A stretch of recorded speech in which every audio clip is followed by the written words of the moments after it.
Hello, folks. Happy Wednesday. Women Crush Wednesday time. I am so excited. We have a really cool, exciting guest for you today. Her name is Elle Smith. For those of you at home wondering, Elle Smith, Miss USA. Super rad, super interesting. I want to talk to her about all kinds of things like effective communication. I want to learn how she builds confidence when she's training in pageants, and even what that was like training for Miss USA. So a lot of cool things, a lot of cool nuggets. She's super interesting. She's a journalist, and I think she was a fairly new participant in terms of competing in pageants. So yes, I'm excited. Elle Smith will be joining us shortly. Miss USA 2021. She's so interesting to me. She's so fascinating. A little bit more about her. So hopefully she will join momentarily. I hope you guys are having a great Wednesday. There she is. Hello. Hi. How are you? Thank you. I'm good. I'm so excited to have some time with you and pick your brain. I saw you got a little workout in this morning. Is that Yeah. Right before, I was like, I got to get the workout in before this interview, just to get it out of the way. Well, and by the way, your birthday is also coming up in a couple of days. It is. It's this Sunday, so it's Juneteenth, my birthday, Father's Day. It's going to be a big day. I'm excited. I want to. There's so many things that I'm so excited to talk to you about. Happy early birthday! Thank you for joining. You're somebody that I have admired and looked up to, and just thought the world of in terms of what you represent and women's empowerment and how you speak so eloquently. And you were kind of new to being in pageants, right? And you sort of succeeded very quickly in a way. Yes, I like to call it beginner's luck. Yeah. You are humble, but that leads me to, by the way, getting a lot of birthday love for you. I know, I see it. Thank you so much, everybody. A lot of fans love you and they connect with you, and I think why maybe that might be is you're stunning, but you're so relatable. You seem so humble and so modest, and so my question for you, I'm sure a lot of people look up to you as well. Effective communication. You're really effective at communicating, and you're a journalist, so that helps. For people wanting to tap in on understanding like what that means, how to communicate, why are you so good at it? What is the strength of your ability to be an effective communicator? Because it's what you had to do at the pageants, right? Absolutely. And the thing is, I wasn't always great at communicating. I'm naturally rather introverted. And so, especially during college, I was rather shy. And so I took a public speaking class and ended up dropping it because it made me so nervous. But I continued to study broadcast journalism, and I attribute all my communication skills to that job, because you are going out every single day, meeting people with different perspectives, different personalities, and you're forced to talk with them, and you've got to be able to connect on some level. And so that's what I pride myself on. I'm like, we may not agree on a lot of things, but I'm going to find one thing that we do agree on. So that's what I always do whenever I'm talking to anybody. That's smart, though. That's smart, is to get on someone's level and Absolutely. I connect, especially now where, I sent out a group email to my girlfriends. It was titled Being Socially Awkward. And I think we've all kind of had to go through the social awkward phase because we haven't been around each other for a couple of years due to the pandemic, which leads me to my next question for you. Getting on that stage, girl, I have anxiety. I struggle with feeling anxious sometimes. Yeah. And for folks at home that might also feel nervous about big things, and you're in the spotlight and you have these big events to go to, or celebrities, important people to talk to, how do you give young women advice when it comes to confidence? Because it emanates from you. But what is that? How to be confident? You know, I hear confidence, the word confidence thrown around a lot in pageantry. You know, you must be so confident to walk across the stage in a bikini. You must be so confident to be in front of the cameras 24/7, so confident to even participate. And I'll be honest, in those moments, even at Miss USA, I was absolutely terrified. Wow. Terrified. And it's so funny because I reference walking out right before the final question, the panel at Miss USA. And I looked at Texas Victoria and I was like, girl, if we stumble, we're going to help each other out, because that was what we were so nervous about. Yeah. But I think when it comes to being confident, you know, I think you need to know yourself in and out. I think that helps me a lot. I realize that there's only one Elle Smith. And so I'm just trying to navigate life in the best way that I can and what's best for me. But it's a learning curve. And sometimes, I'll be honest, I fake it until I make it. You know? You've got to do that. Mm-hmm. You know, and it's interesting because you're so naturally endearing and relatable, like I mentioned. And one of the things that I have had to navigate when we talk about confidence is, and you might be someone really great at speaking to that, because you're competing with all of these different women from all over the country, or Miss Universe, which you finished in the top 10. So they're all over the world. So women struggle, and I think it's more of a female thing. I'm sure men have it too. But this comparison syndrome, where we look to others to decide where we should be at in life, you know? And that's not how, I don't think that's healthy. And I think, you know, I certainly struggle with it. I look to my peers and I decide, oh man, I should be doing this more. And social media makes it hard too. What do you have any thoughts on, you know, how to avoid that? It kind of sounds like the same thing you mentioned, which is there's only one Elle Smith, and right. Thank goodness for that. Well, I think the comparison game is incredibly detrimental, and especially being in pageants, because you're surrounded by 50 other powerhouse women who are just as educated, just as smart, just as beautiful, just as talented. And so in those moments, like, I had to remind myself, you know, take a step back, because I would catch myself comparing myself to the other contestants, and it wasn't putting me in the right mindset. But then I talked to my coach and also my mom, and I will never forget, she said, just because she's shining doesn't mean that you can't as well. So we can all be succeeding. And I think that's one thing that I loved about our class, is we were so close and we wanted each other to do well. But the comparison game, I really do think women struggle with it a lot, whether it be in the workforce, obviously in pageantry. And it's difficult. And I think we've all got to learn how we can cope and kind of, you know, like step back and think, there's no need to do this. Yeah. You know, and I think talking about this stuff, you know, I, as a broadcast journalist myself and working in sports, used to not feel comfortable to ask for help. Used to not feel comfortable to say when I'm feeling low. And now I'm so much more in touch with actually being vulnerable about my weaknesses.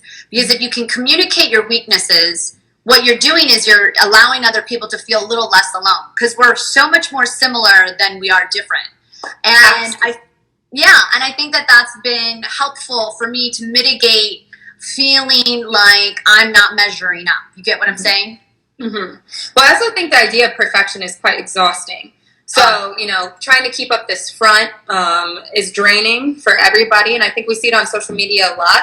But it's nice. I think it's always refreshing. And some of my most, you know, my closest friends, I appreciate them because they are vulnerable with me. And I think being vulnerable is difficult. But, you know, it opens up conversations. It makes people more relatable. And to that extent.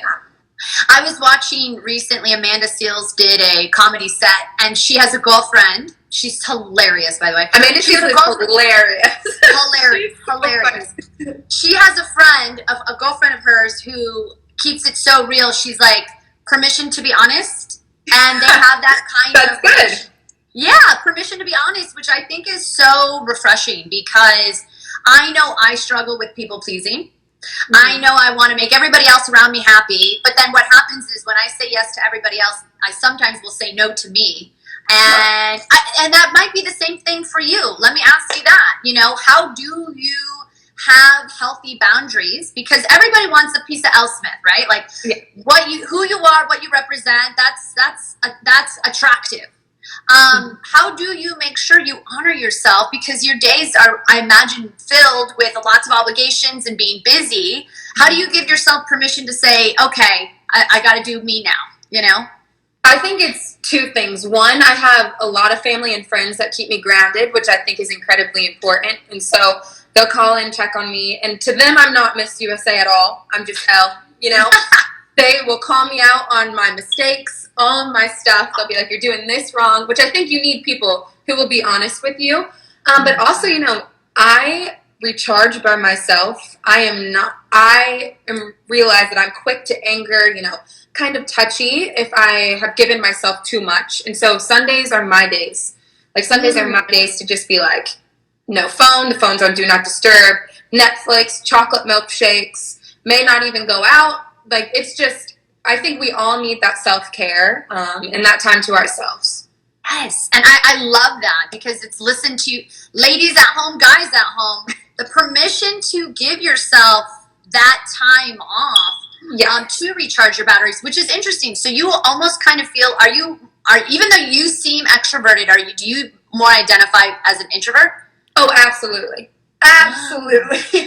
Like, I would describe myself as an extroverted introvert, which I can converse with anybody. You know, I can talk somebody's ear off, but I'll try not to be the center of attention, you know. I like to, you know, take a step back, and I'm good like that, you know. I don't need to constantly be talking, going 24/7, and I also recharge by myself, and I need that alone time. You gave great advice, which I like to tell to young women. Do more listening than talking. And it's so hard. We're nervous. We want to fill dead air. But try to, like, right now my goal, my work is, like, actually enjoy the silence and the beats and, you know, marinate in that. And be comfortable being a little uncomfortable. Yes, absolutely. I think we've got to be... I gave a speech a couple of weeks ago to a group of women, and I said that. Be comfortable with being uncomfortable. You know, be scared of being stagnant, be scared of entropy, all of these different things, because when you're uncomfortable is when you grow the most, which I think people tend to forget that as well. But also going back to listening more than you speak. When you listen, you gain so much insight. You know, you gain so much from listening to other people, their perspectives, and all of these different things. But also, I just laughed because someone said that they need to change the battery on the smoke detector. Of course, right before I go on the live, the smoke detector goes off. And I was like, I don't know how to fix this. But I called maintenance and I said, can you fix this, please, in the next, 10 minutes? And they're like, they're going to come in 2 hours. It is the most, I know. And it's so funny because I didn't hear it until he pointed it out again. Because I, tuned it out. I didn't notice it. I did not notice That's what I'm saying. All. Yeah. Also, I think my baby brother just hopped on. Hi, Jackson. Hi, Jackson. Oh, my gosh. You have the coolest sister ever. Okay. I want to be respectful of your time. A couple more questions. Yes, coolest thing you've been able to do since being Miss USA? Oh, my goodness. There's such a long, long list. I think... I moved to the LA at the end of January, and so the LA lifestyle is very different than Kentucky. Very different, and I still think I'm getting adjusted, but I got thrust in right during Super Bowl weekend. And so LA was playing, and then I'm from Ohio, so the Bengals were playing too, so getting thrust into all those events was so fun. But also working with Smile Train and Best Buddies, those trips have been absolutely phenomenal, eye-opening, and those are organizations that I will support for years to come. But it has been the biggest blessing and a whirlwind. That's one way that I like to describe it, is an absolute whirlwind. I love that. And it touches on the next thing that I've been trying to work on, which is, I'm sure you get pulled in so many different directions. How do you try to be present and mindful in your day-to-day? Because I'm sure you're a really good multitasker. you get thrown into some multitasker. Yeah. But go ahead. No, how is that something that you are actively working on, or do you not need to work on it because you kind of already have it nailed down? No, I think being mindful and intentional is something that we can all work on. But for me, just because I get my schedule ahead of the time, I know throughout the week what I'm doing each day. The night before, I'm making my plans for the day. I'm setting alone me time during that day. So I think that helps. But being intentional, that's something I think is a journey that we all go on throughout life. Mm-hmm, mm-hmm. When you are nervous, if you're feeling nervous, what helps you to, stop feeling so, the pressure? Girl, dancing to Beyonce. I have like 6 videos of me dancing to Beyonce at Miss USA. So right before prelims, right before finals, right before I even walked in for registration, I'd leave. I went to the dressing room into a corner by myself, did a little Beyonce dance, and I had to remind myself, I was like, girl, you're good. You're good. You're confident. You're beautiful. You got what you need. And then I walked out. So a dance party can solve a lot of the world's problems, I feel like. That is amazing advice. And you're absolutely right. There is something about when I put on like Queen or some type of like Fleetwood Mac, I just become different, You got to dance it out. Dance it out. Okay, last but certainly not least, we always end every interview with what you kind of sounds like you already have it, Self-Care Sunday. But what does Elle Smith do for self-care for her? Of course, my self-care Sundays, but also my best friend from home lives in LA with me, and that has been the biggest blessing to have her here. And so Carly and I can have fun on any adventure. We could go to Walmart and have fun. And so sometimes it's just being in her presence with her just sitting on the couch, and I'm like, all right, I've got a little bit of home, a little bit of new life, and I just feel good. So having her here is a blessing.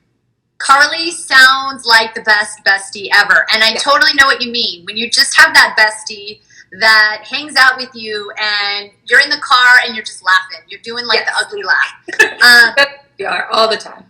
That's so cool. That's so cool. Well, Carly, you sound amazing. Elle, you are incredible. Thank you so much for making time. All right. We look up to you. We look up to you so much, and good luck with everything. Thank you. See you guys. Bye,